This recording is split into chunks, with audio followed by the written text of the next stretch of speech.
വൈക്കം നഗരസഭ, കൃഷിഭവൻ എന്നിവയുടെ സംയുക്ത ആഭിമുഖ്യത്തിൽ തൊഴിലുറപ്പ് പദ്ധതിയുടെ സഹകരണത്തോടെ പൂക്കൃഷി ആരംഭിച്ചു. പൂവേപ്പുലി എന്ന പേരിൽ നടപ്പാക്കുന്ന പൂക്കൃഷിയുടെ 1ാം ഘട്ടമാണ് ഇക്കുറി നടത്തുന്നത്. അടുത്ത വർഷം പൂക്കൃഷി കൂടുതൽ വിപുലമാക്കാൻ പദ്ധതി ആരംഭിക്കുമെന്ന് നഗരസഭ കൃഷിഭവൻ അധികൃതർ പറഞ്ഞു. പൂക്കൃഷി ആരംഭിച്ചിരിക്കുന്നത് വൈക്കത്തിൻ്റെ വിവിധ മേഖലകളിലുള്ള തൊഴിലാളികളെ ഉൾപ്പെടുത്തി ഇത്തരത്തിൽ കൃഷി ആരംഭിക്കുന്നതിലൂടെ അവർക്കൊരു വരുമാന മാർഗം കൂടിയാണ്.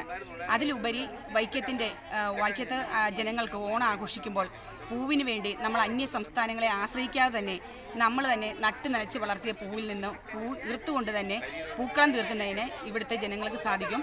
അതിനുള്ള ഒരു പുതിയ സംരംഭമായി നമ്മൾ ഇത്തവണ പ്രോജക്റ്റിൽ പൂക്കൃഷിക്ക് വേണ്ടിയിട്ടുള്ള തുക വകയിരുത്തിയിട്ടുണ്ട്.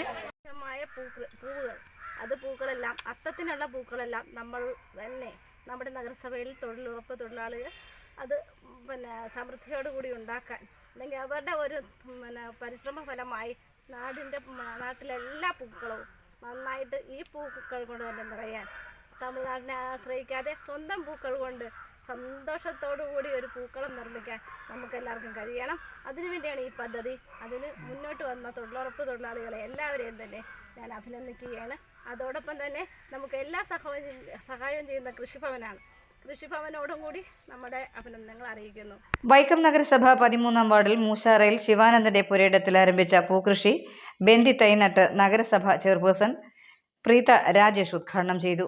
സ്റ്റാൻഡിംഗ് കമ്മിറ്റി ചെയർമാൻമാരായ സിന്ധു സജീവൻ, എൻ അയ്യപ്പൻ, ബിന്ദു ഷാജി, നഗരസഭാ കൗൺസിലർമാരായ രാജശേഖരൻ, രാധിക ശ്യാം, രേണു രതീഷ്, രാജശ്രീ, ഒ മോഹനകുമാരി, കൃഷി ഉദ്യോഗസ്ഥരായ മെയ്സൺ മുരളി, വി സിജി, തൊഴിലുറപ്പ് ഓവർസിയർ സൗമ്യ ജനാർദ്ദനൻ തുടങ്ങിയവർ സംബന്ധിച്ചു.